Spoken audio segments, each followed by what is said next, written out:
My story begins on the 10th of August 2017 at 6:54 a.m. I can be that specific because I was at home drinking tea, staring at a blank page, when I received an email. Dear Mark, it said, I saw your website in which you randomly asked for stories. It was on a page about you walking across the country coast to coast with no money or food or accommodation.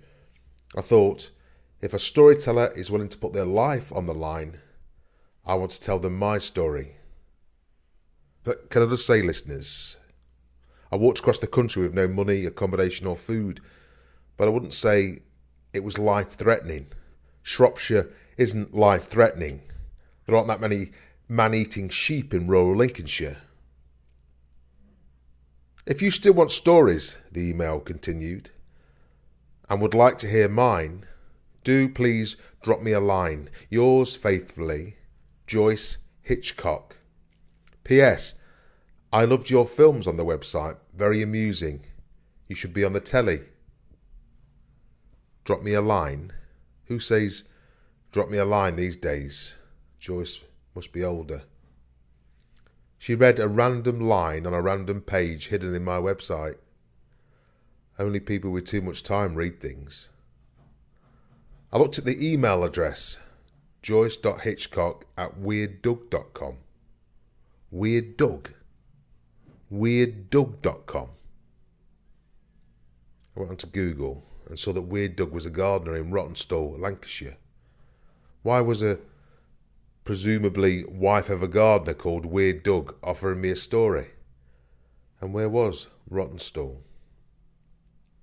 I did some research and Rawtenstall has still got a steam train. I know. So I kissed my wife, got in the car and drove there. I told Joyce I'd meet her at 1 o'clock in the afternoon, but I got there around midday. I parked opposite the train station and I wandered onto the platform as the 9:15 Peckham and Sons locomotive belched into the station. I never thought about steam trains before. I always thought people coveted them as strange. But when you stand next to the thing and feel the power, I must say it was very exciting. I didn't know it was a Peckham and Sons. I'd never even heard of Peckham and Sons until today. This man came over as I was watching and said, she's lovely, isn't she? He had really thick glasses on and looked like he lived alone. She, I said. Her. We call her May. Yeah, magnificent, I said. We had a chat, basically about trains, Dr. Beeching, and what a shame it was that the past wasn't the present. He talked about his father and called him father. Father did this, father did that. Father had something to do with the railways, is what I walked away with. I like the past, but I wouldn't want to live there. I walked over the road and there's a guy smoking a cigarette, leaning on a car transporter truck, drinking out of a thermal cup. As I walk by, he says, aren't you waiting for the train to pull off? What? It's the best bit, listen. On cue, May toots and begins to pull away.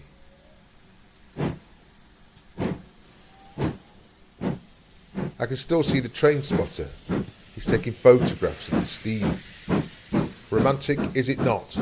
I love trains. They're the start of a special journey. I mean, you don't commute in the north, do we? So when we get a train, it's for an occasion, a special trip, holidays, football, going away. Is this your truck?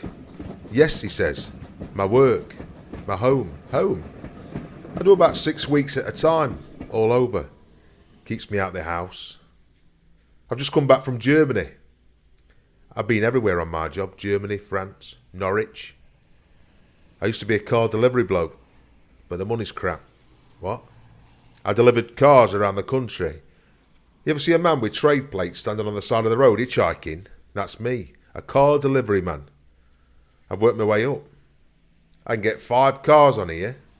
They ring me up and say, Tony, we need you to take X to Scotland. And I say, right. And then I get to Glasgow and they'll say, Tony, we need Y in Milton Keynes. Do you get me? I just keep my head down and drive. Just keep going. Never look back. Guess where I'm going this afternoon? Guess. Liverpool? Shall I give you a clue? M66, M60, M62, M6, M1, M25, M20. Kent, he says. If you ever need anything moving, anything, call me. Right. The open road beckons. Tony winks and pulls off. Big issue, mate. A 20-something man appears at the side of the road. He's wearing a long green coat and a deerstalker hat. Big issue. Are you looking for something? I don't know you, do I? No, I'm... what? Can you borrow me 50p for a garlic then? Garlic? It's good for the immune system or something. When you're on the streets, you need all the help. Yeah, okay. 50p. Here's a quid. Do you know that bloke on the lorry? Weird bloke. I don't trust him. There's something weird about him. Why? What does he do for a living? And how many cars did he get on the back? Reckons he travels all around the world delivering cars. The same cars on that truck for months. Weird, yeah? Why would you drive around with the same cars on the back of your truck? If you want to know anything about this town, ask a homeless person. That's what we do, watch. Is your name Mark or something? Are you meeting Joyce? He looked me up and down, put his thumb up like an artist and closed his right eye. It's not what it seems. Do you know what I mean? Thanks for the quid. Tish! A woman with a baby stroller appears on a footbridge and seeing my new friend U-turns and speeds back towards a Tesco on the opposite bank. He runs after her, disregarding the big issue he'd just tried to sell me. I followed, picked up the magazine and saw the pair vanish up a twitchell at the back of the car park. The car park has a river running past, and as I pass through it, a woman is feeding the ducks. I pause and look over and see a rat the size of a cat grab a piece of bread. I look at the lady and she smiles at me. We've all got families to feed. She's right, of course. I need to find a story and feed mine. It was getting on by now. My phone rings to remind me that I have to meet Joyce in 10 minutes. My dad worked in shoes, Joyce told me.